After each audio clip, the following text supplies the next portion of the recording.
हिंदू धर्म में ऋषि मुनियों को पूजनीय माना गया है। धर्मशास्त्रों और ग्रंथों में कई ऐसे दिव्य और तपस्वी ऋषियों का नाम वर्णित है जिन्होंने अपने तप और कर्म से समाज का उद्धार किया है। इन्हीं में शामिल हैं वो सप्तऋषि जिनके बिना ज्योतिष शास्त्र की रचना और उससे जुड़ी सभी गणनाएं संभव नहीं है। हिंदू धर्म में उल्लेखित सप्तऋषि ज्योतिष में महत्वपूर्ण स्थान रखते हैं।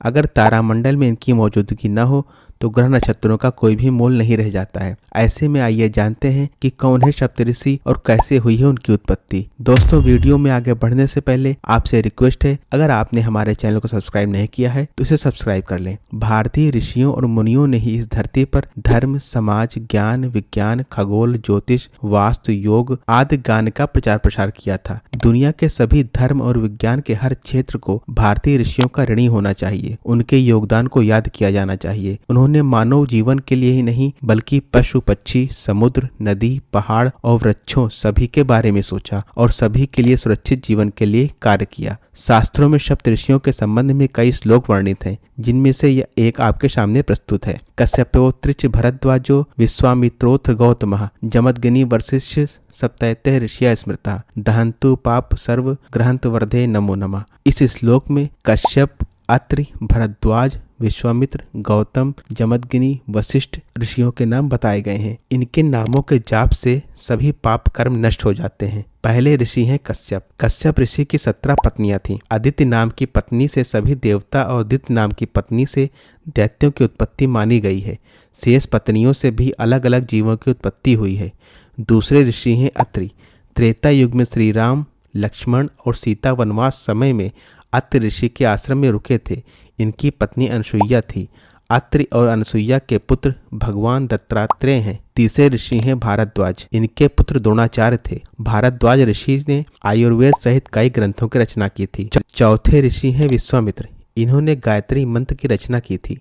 भगवान श्री राम और लक्ष्मण के गुरु थे। विश्वामित्र ही श्री राम और लक्ष्मण को सीता के स्वयंवर में ले गए थे। विश्वामित्र जब तप कर रहे थे तब मेनका ने इनका तप भंग कर दिया था। पांचवें ऋषि हैं गौतम। अहिल्या गौतम ऋषि की पत्नी थी। गौतम ऋषि ने ही शाप देकर अहिल्या को पत्थर बना दिया था। श्री राम की कृपा से अहिल्या ने पुनः अपना रूप प्राप्त किया था। छठे ऋषि हैं जमदग्नि।